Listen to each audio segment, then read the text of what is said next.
ব্যাপার ফাহিমা, তুমি আসতে এত দেরি করলা যে? কি করব, তুমি টাকার সাথে সাথে আসতে হবে নাকি? আমার জন্য কি এমন আনছো যেটা দেওয়ার জন্য একদম উতলা হয়ে পড়ছো? এই নাও, এটা তোমার জন্য। ফুল? ফুল দিয়ে কি হবে? ফুল দিয়ে কি হবে মানে? আমি তোমাকে ভালোবাসি, সেজন্য তোমাকে ফুল দিলাম। আর আমার ভালোবাসা এই ফুলের মতোই পবিত্র। ভালোবাসতে গেলে প্রেমিকাকে দামি কোনো উপহার দিতে হয়, আর তুমি নিয়ে আসছো ফুল। এটা তো একটু পরে শুকিয়ে যাবে, তখন ফেলে দিতে হবে। তুমি এভাবে কথা বলছো কেন? বলবো না? এতদিন ধরে তোমার সাথে প্রেম করি, কোনোদিন একটু মার্কেটে নিয়ে গেলা না, ভালো কোনো রেস্টুরেন্টে খাওয়াইতে নিয়ে গেলা না, আর তুমি নিয়ে আসছো ফুল। ফুল কি খাওয়া যায় নাকি পরা যায়?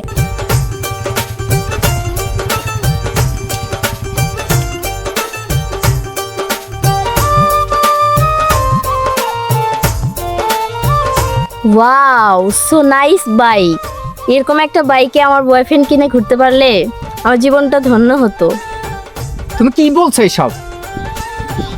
এ ফাহিমা, কোথায় যাচ্ছ? দাঁড়াও ফাহিমা। Hello, excuse me.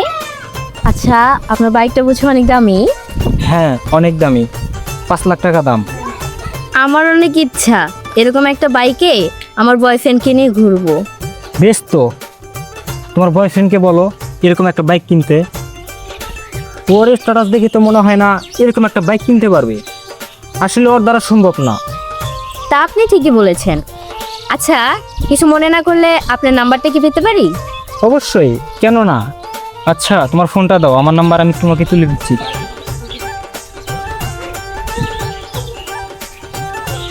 আচ্ছা, এই যে আমার নাম্বার তুলে দিছি, রাখো।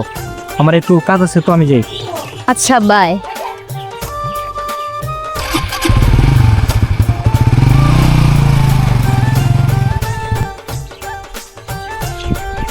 ফাহিমা, এটা তুমি কি করলে?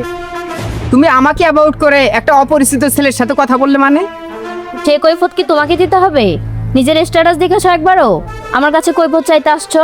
আর কোনোদিন আমার সামনে আসার চেষ্টা করবা না।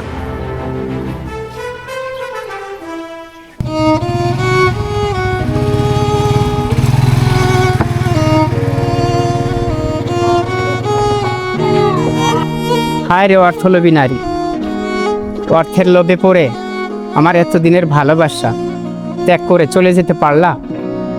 তুমি জীবনে কোনোদিন সুখ পাবে না। তবুও দোয়া করি তুমি সুখী হও।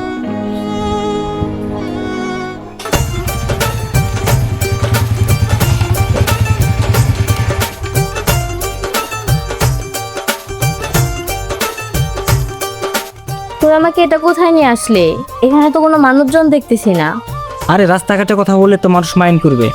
তাছাড়া আমার একটা স্ট্যাটাস আছে না, সেজন্য তোমাকে একটু নিরিবিলি জায়গায় নিয়ে আসলাম। আচ্ছা, তুমি যে নিরিবিলি জায়গায় আমাকে নিয়ে আসলে, আসলে তোমার উদ্দেশ্যটা কি? মানুষ নিরিবিলি জায়গায় কেন আসে তুমি জানো না? আজকে তুমি আমাকে ভালোবাসার প্রমাণ দিবা।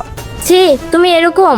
তোমাকে প্রথমে দেখে আমি ভালোই মনে করছিলাম, কিন্তু তোমার মনের মধ্যে যে এত খারাপ উদ্দেশ্য, এটা আমি আগে জানলে কখনোই তোমার সাথে রিলেশনে জড়াইতাম না। ভালোবাসলে যে ভালোবাসার প্রমাণ দিতে হয় সেটা আমার জানা ছিল না। আর যে ভালোবাসার প্রমাণ দিতে হয় সে ভালোবাসার আমার দরকার নেই। তুমি থাকো, আমি চলে যাচ্ছি। এই ফাহিমা, দাঁড়াও ফাহিমা।